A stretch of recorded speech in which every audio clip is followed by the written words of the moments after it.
Hello and welcome to Basic Arithmetic Without a Calculator.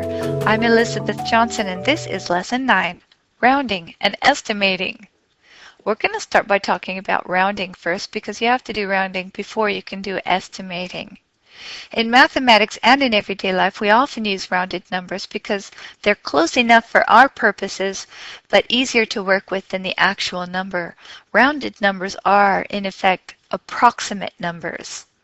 For example, the population for a country in 1 year could be 13,968,421, and it could easily just become 14 million, and that's a lot easier to work with. So let's learn how we can actually round. There's a method to it, and if you know this method, then it makes it easier. So in this case, you are asked to round to the nearest 10, and you've got 4 numbers. The first thing you want to do is you want to draw a line to the right of the tens column, because the number on the left and the number on the right are the only two you really need to worry about. Now the one on the left does one thing only. It either stays the same or it goes up 1. And that little trick depends on the number on the right. If the number on the right is a 0, 1, 2, 3, or 4, that means it's a small number and the one on the left gets to stay the same. If it's a 5, 6, 7, 8, or 9, it's a large number and the digit on the left goes up 1. And as you can see, it is a large number, and so the digit to the left, the 6, is going to go up 1 and become a 7. Now that the 6 has become a 7, the 7 has done its job and it simply fades away and turns into a 0. And that's how you do rounding to the nearest 10. Let's try the next one. Again, it's to the nearest 10, so you put your line to the right of the tens column. You work with the digit to the left and to the right of that line. On the left is a 3. It either remains a 3 or turns into a 4, depending on the number on the right. The number on the right is a 4. It is a small number. That means the digit on the left is going to stay the same. So the digit on the left is a 3. It's going to stay a 3. Oops. And the number on the right, that's a 4. It now becomes a 0. So 34 rounded to the nearest 10 is simply 30. Let's try the next one. Put a line between the tens column and the units column. And the number to the left of that is never going to change. So I can just write it in now. It's only the 2 on either side of that line that we're worried about. The 2 either remains a 2 or becomes a 3, depending on if the 6 is small or large. The 6 is actually large, which means that the 2 will go up 1. It becomes a 3. And as for the 6, it turns into a 0. Anything to the right of this line will turn into a 0. Now, we've got 2,484. We'll do the same thing. You want to round it to the nearest 10, so that means that the line will go between the tens column and the units column. The 2 and the 4 will not change, so I can just write them in now. The 8 and the 4 are the ones we're looking at now. The 8, does it stay the same or does it turn into a 9? Well, since this 4 is a small number, that means that the 8 will stay the same. And as for that 4, it turns into a 0. So 2,484 rounded to the nearest 10th is 2,480. Now let's try rounding to the nearest 100. When you're rounding to the nearest 100, that means you're going to the hundreds column, and you're going to put the line to the right of that. So let's begin. In this case, you've got 12,645. You put the line between the 6 and the 4. The 1 and the 2 are not going to change, so I'll write them in now. The 6 and the 4 are what we're concerned with. 6 either stays 6 or goes up to 7.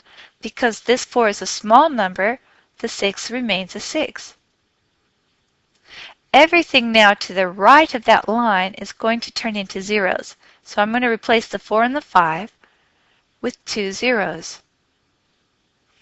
Let's try another example. Again, we want to round to the nearest hundred, so we're going to put a line after the hundreds column between the hundreds and the 10. Everything to the left of this 3 is going to stay the same, so I'll just write them in now. You've got a 1 and 2 nines.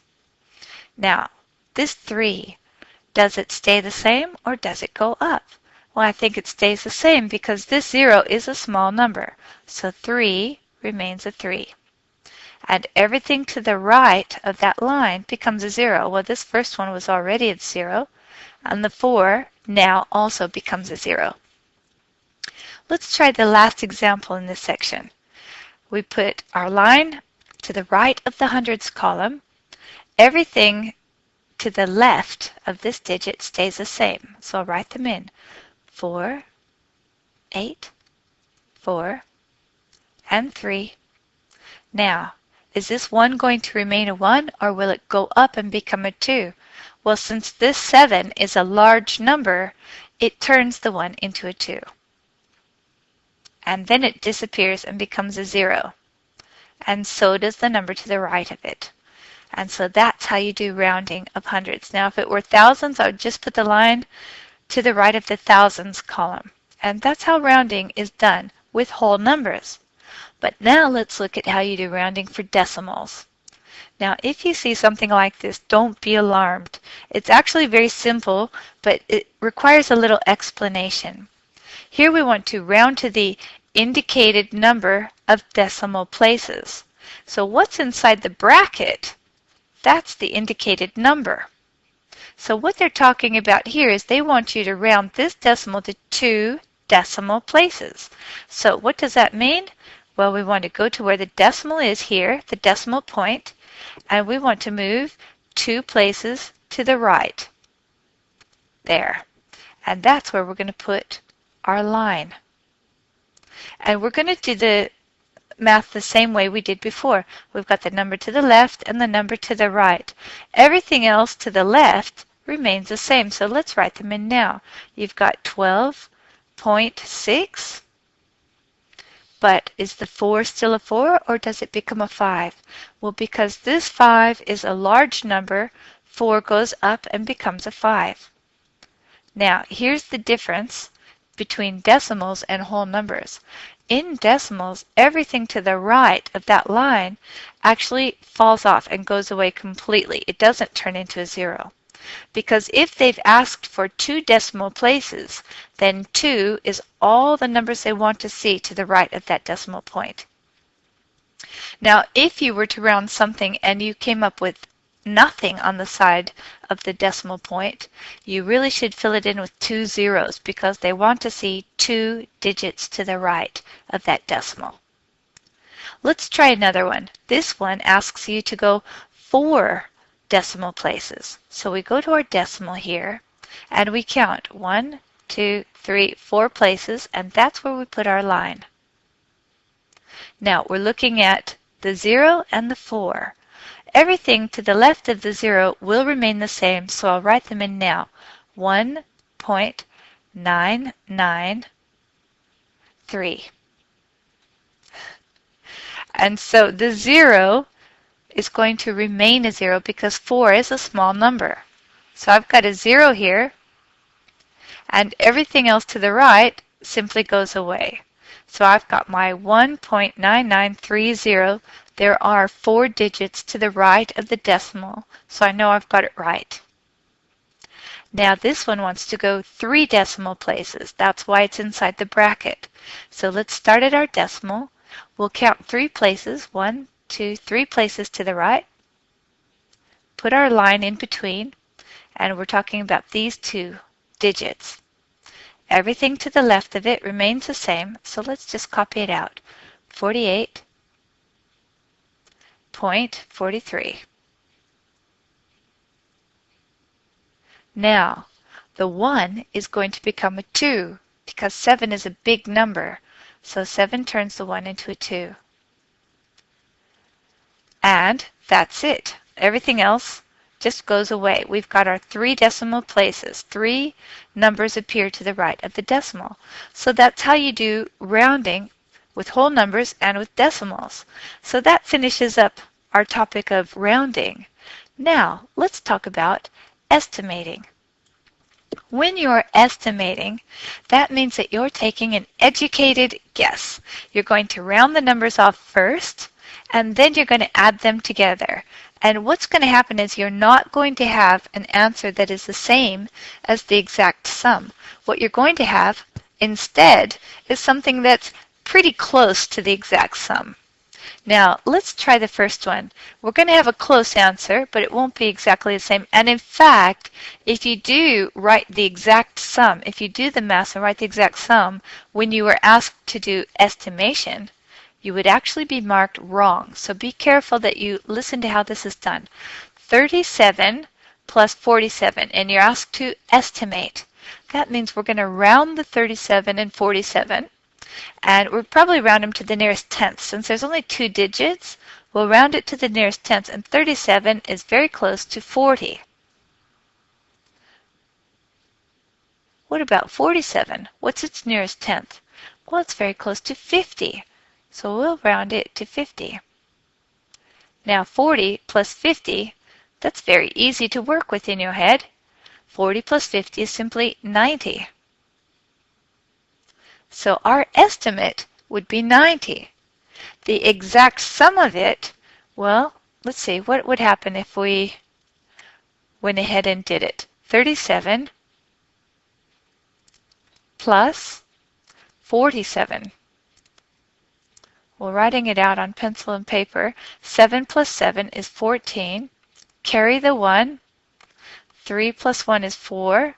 And you get 4 plus 4, which is 8, 84. So the exact sum would be 84. So you can see you weren't far off by doing the estimation. It wasn't exactly the same, but it was very close. And that's all we need right here. We just want it to be pretty close. So I'm going to clean this up a bit and write your answer down here again. And let's do the next one. 69 plus 31. Well, let's just round it up. 70 is very close to 69. And 30 is pretty close to 31. And if we're estimating it, then we'll just add them together in our head.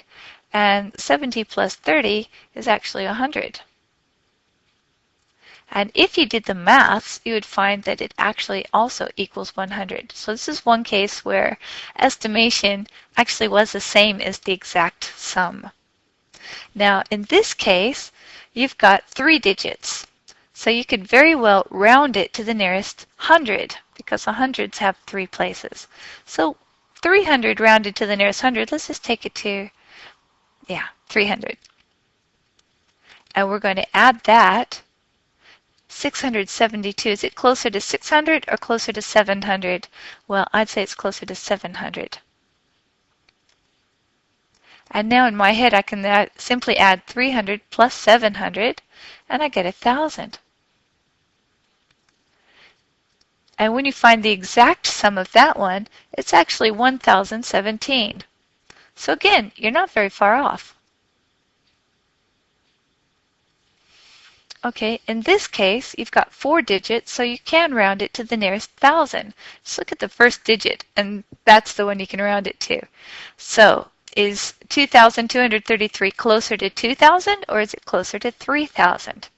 It's closer to 3,000, or 2,000 actually, so let's write that. And we're going to add it together with this other number, that's 4,655. Is it closer to 4,000 or closer to 5,000? It's close enough to 5,000.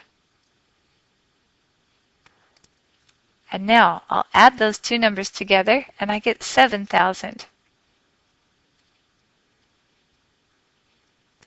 And what if I do the actual math? I get 6,888. And that's pretty close to 7,000. So the bigger the number is, the more liberty you have with it. It doesn't have to be exact. So this is how you do estimation. So if you're asked in an exam to estimate an amount, make sure that you do not give them the exact sum unless, of course, your estimation equals 100 or equals the exact sum. If you want to write down your estimate, then the person who's marking your exam will know that it was a true estimate and that you didn't just do the maths. You didn't just do the sum. So that's all I have for you about rounding and estimating. Now it's your turn to get into those exercise problems. Good luck with them, and I'll see you again in the next video.